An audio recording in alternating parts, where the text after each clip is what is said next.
We're in A minor pentatonic, 5, 8, 5, 7, 5, 7, 5, 7, 5, 8, 5, 8. Okay? But that's one spot on the guitar. We have all the rest of this guitar and all the rest of this guitar that we have to learn those 5 notes. And again, you don't need to know this right now, but the notes are A, C, D, E, and G.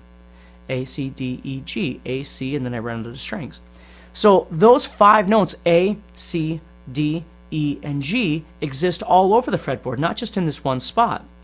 And what I want to be able to do is move around when I solo.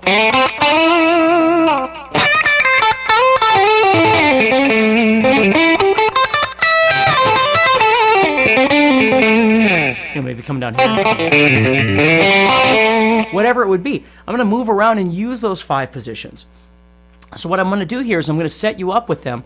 And what I want you to understand is, again, from a visual perspective, they're all connecting together like puzzle pieces. Each piece just locks into place with the other piece. And what I mean by that is when I play this first position, I have 8, 7, 7, 7, 8, 8 on this side. And then I have 5s on that side. 5, 8, 5, 7, 5, 7, and so on. So what you have to understand is when I create the second position now, the second position is going to use those same notes. It has to use the 8, the 7, the 7, the 7, the 8, the 8. I can't all of a sudden start using like an 8 right here or a 6 right here because I wouldn't be an A minor pentatonic anymore. If I want to be an A minor pentatonic, I have to keep using the same 5 notes over and over and over. Just like if you were on a piano, you'd play it up. Okay? And you keep using the same notes. We want to do the same thing, but what makes guitar a little more confusing for people is that you actually kind of have like 6 pianos. You have 6 pianos running this way, but then we can play through those 6 pianos this way. Where a piano would just use this one string, we're playing this way and this way. Okay? So what I want you to do then is just kind of visualize 8, 7, 7, 7, 8, 8. So I'm going to play the first position, and then I'm going to shift up and play the second position, and then we're going to talk about that.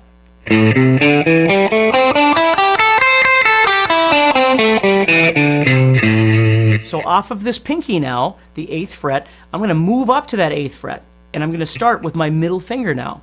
Okay? So instead of being here, which was the first position of A minor, I'm going to move to the 8th fret here, which is the last note of this position, and I'm going to start on that position now.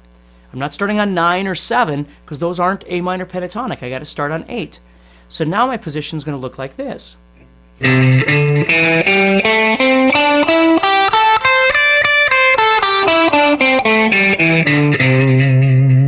Let's talk about that.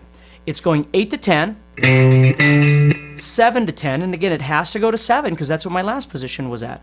So 7 to 10, 7 to 10, 7 to 9, 8 to 10, 8 to 10, okay, and then backwards, 10, 8, 10, 8, 9, 7, 10, 7, 10, 7, and then 10, 8, okay. Now, this position is a little harder than the first position because it's not as similar. The shape is quite different. Where this one you used, 5, 8, and 5, 7, but the 5 stayed the same all the time. It shifts around in this position. So to begin with, what you could do is use a logical fingering, which would be 2 to 4, 1 to 4, 1 to 4, 1 to 3, 2 to 4, 2 to 4. Let me play that for you so you can see it.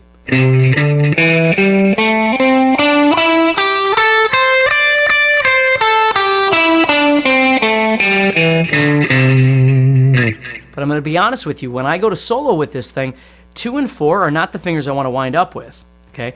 If I had the option of playing 1 to 3 over 2 to 4, I would do that any day because my 1 to 3 is obviously a lot stronger than my 2 to 4. And again, that's completely fine. You're going to have certain fingerings that make sense to you that work better than other fingers. And it's all about your playing. It's not about whether or not everything is technically right in an exercise format. What's more important is when you're jamming that everything feels right and sounds right. I'm sure Jimi Hendrix didn't sit around going, well, I suppose I should use this because that's how I learned how to play the scale. He's just playing. So it's important to understand that. Again, it's different than not being able to use a certain finger because you don't practice it. Jimi Hendrix also used all 4 fingers, so we need to make sure we can do those sorts of things. So 8, 10, 7, 10, 7, 10, 7, 9, 8, 10, 8, 10. And it just simply connects to the first position. So here's a great way of practicing these two positions. Then you move up. What I like to do is I'll go up one and down the other like this.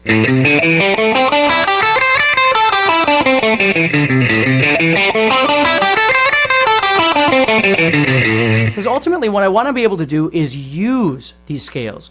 I don't want to play each one as like tunnel vision, where when I'm only in that position I can only see that position and I can only move from this string to this string.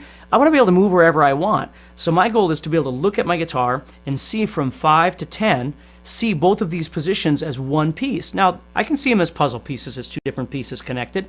That's fine. But I need to be able to use them.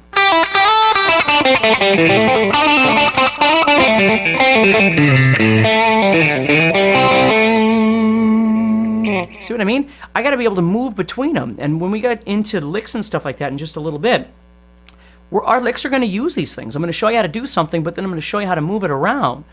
And that's the part that used to confuse me so bad, was I would learn how to do something in a particular way, but then I could never use it practically. I would just sit there and do that same thing over and over and over.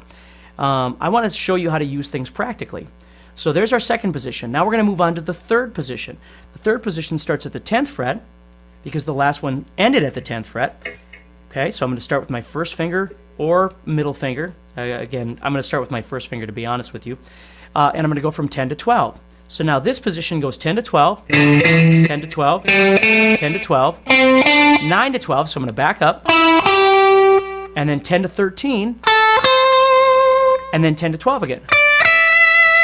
So backwards, 12 to 10, 13 to 10, and then 12 to 9, 10 to 12, or excuse me, 12 to 10, 12 to 10, 12 to 10. And again, it's not how fast you can play through these and then move on to the next thing. You want to visualize. Now you'd want to be able to visualize from 5 to 13 or 12, right? Somewhere in there. This position is weird, because if you start off with 1, 3, you got to back up, but then you got to go forward from the third string to the second string. So I'm going to show you with that other camera shot there that you can see. I'm going to kind of show you, if I was soloing, what fingers I probably would be using, okay? So if I was going... See how I'm using 1 to 3, although it should be 1 to 4? This is a practical reason why I would be doing this, because when I come off the top of the guitar here, my pinky's going to naturally wind up there, okay? And then when I keep going through the scale, my third finger is going to wind up there. See that? And as I moved down, I think I said pinky, I meant third finger. See? So the majority of this position uses the third finger on the 12th fret. The only one that would change that would be the third string, which is 9 to 12. So I don't really change that. If I was playing this position, I would just reach back with my first finger. Okay? Now, I'm telling you this because I'm being honest with you. When you're learning how to play, again, you could play it from a technical aspect to utilize the fingers properly, and that's great. But when it comes time to jam, it comes time to play, you know, I always think of it like a basketball game. You know, you can practice fundamentals till your eyes are blue, but when you get into the game and you start playing and somebody's elbow is in your head and people all over the place and the court is sweaty and you get elbowed in the eyeball and blah, blah, blah, the rules change. I mean, you're just trying, it's more of a natural ability comes out. You know, you can practice all of your form and all those things, and you're still going to use some of that for sure. Obviously you will, but you can't use all of it, because the situation is different now when there's other people around versus when you're by yourself. The same thing kind of happens when you're trying to solo. You got to figure out how to move around that feels comfortable to you. And when I talk about licks and things, I'm going to tell you exactly what I'm doing and why I'm choosing to do that. Okay? So that was the third position. Now moving on to the fourth position. I got to turn this way a little bit so you can see me. Fourth position, I'm starting off on the 12th fret of the 6th string, and I'm going to go 12, 15, 12, 15, 12, 14, 12, 14, 13, 15, which again I would shift up for. You wouldn't have to though, and then 12, 15, and then backwards.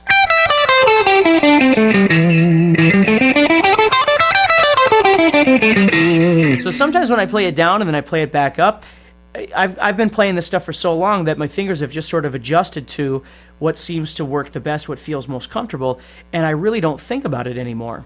And to be quite honest, I kind of like that. That's sort of the point.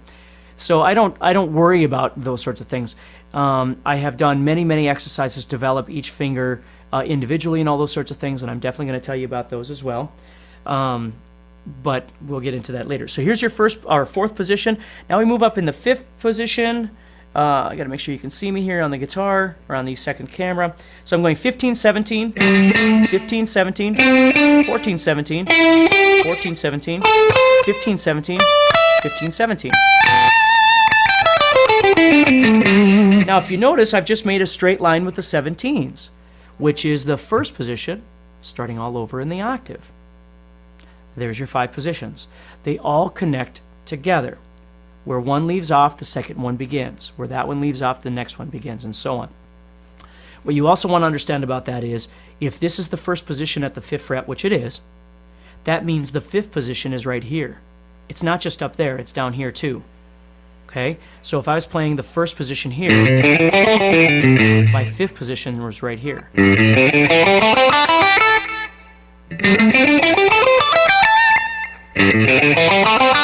You can hear that they're octaves of each other.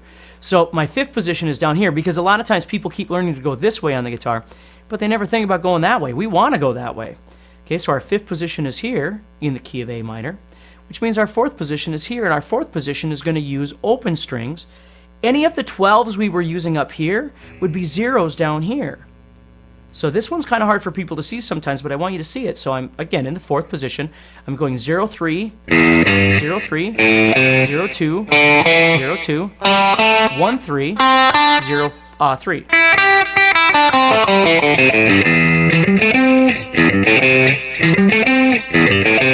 Okay, so we want to be able to move around and use those. What's great about this fourth position, is that it uses open strings. So when I'm playing, if I go, that's where you get all these open licks, right? All that kind of stuff. I'm going to be using that open string.